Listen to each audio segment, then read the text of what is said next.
Hello everyone, I'm Elizabeth Verghese working as marketing coordinator at Packt. Today we have with us a very talented author, Ludovico aka Lenny. That's what he's known as in his creative world. He's a very highly skilled digital illustrator who's right now pursuing illustration and publishing in the Academy of Fine Arts of Rome. Today we are going to ask him a few questions about Clip Studio Paint. Let's just quickly move to the questions. So tell me, Lenny, how do Clip Studio Paint differ from other digital painting tools?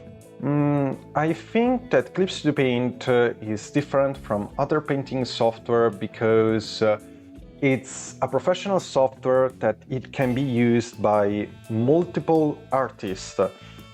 Software like Krita and Corel Painter caters to only one type of artist, that is Illustrator, while Clip Studio Paint gives you option for animation, concept art, illustration, and comics. And that's why I think it's different from other digital painting software.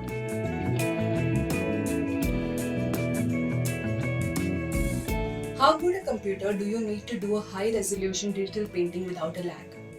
How much powerful of a computer? Well, I've started in 2013 with an Intel Core i3 and 4 GB of RAM, I think, and I still got the job done. Yes, I couldn't use the 3D feature of GSP without lag. But if you want a smooth experience, I suggest Intel Core i5 or AMD Ryzen 5 with 8 GB of RAM. That should give you enough power without, paying a lot. But don't worry, GSP can work on computer, Macs, Android, iPhone, iPads, wash machine, and those fridge with those little screen on them. So just see your budget and what you can buy. That's my recommendation.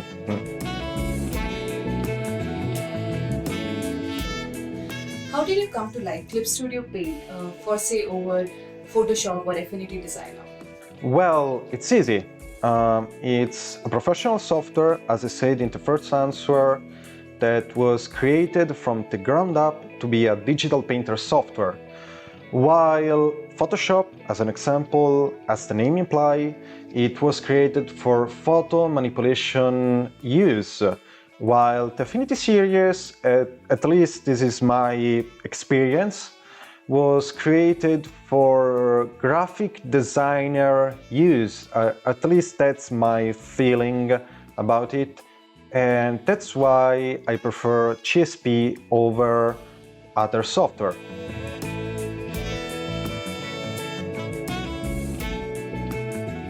Can we do animations which is more than a second in CSP?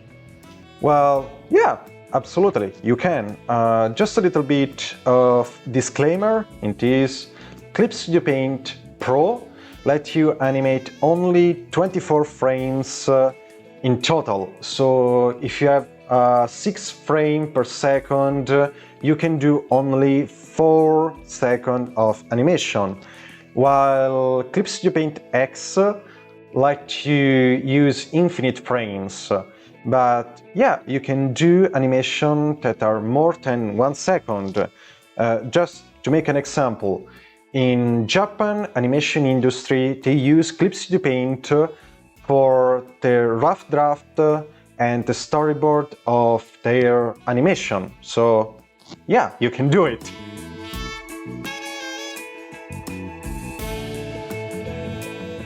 According to you, what are the 5 advantages of using CSP? My top 5 feature of Clip Studio Paint. Well, the first one is multiple brush tips. The second one is color mixing.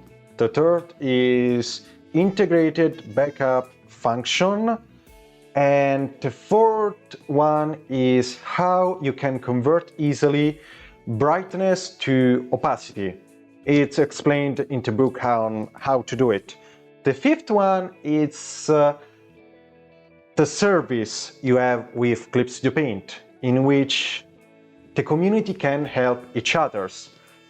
You have Clip Studio Asset, in which I can share my asset, my material with other people. In Clip Studio Ask, I can help other users if they have problems.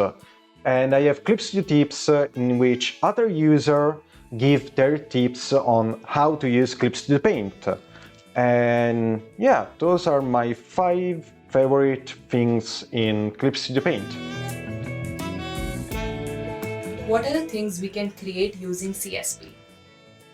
Practically everything that is 2D, pixel art, illustration, concept art, animation, comics, whatever you want that is 2D. One last question. What do you think is missing in CSP compared to other softwares in the market? Right now I think not a lot, maybe just some kind of gimmick that you can find in the Affinity series, Krita, and maybe Corel Painter. In the case of the Affinity series, maybe just 2 things are good to implement. The first one are live filters, in which a filter is a layer that you can edit later. It's like a correction layer. The second gimmick in the Affinity series is the concept that you can save the history of your document inside your file, and that you can alternate between different history inside the file. That's a pretty good time saver in there. Regarding Krita, the main thing I can think of is that in Krita you can decide the fall off of the blur of your brush when your brush pick the color next to it. In case of Corel Painter, I think just the liquid simulation, but just as I said before, those are all gimmicks. So right now I don't think there is nothing really important to add to Clip Studio Paint.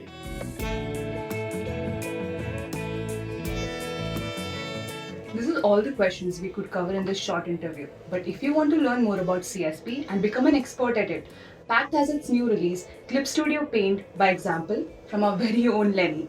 Trust me when I say this, you're gonna love it and you're gonna learn a lot from it. So order your copies now from the link below.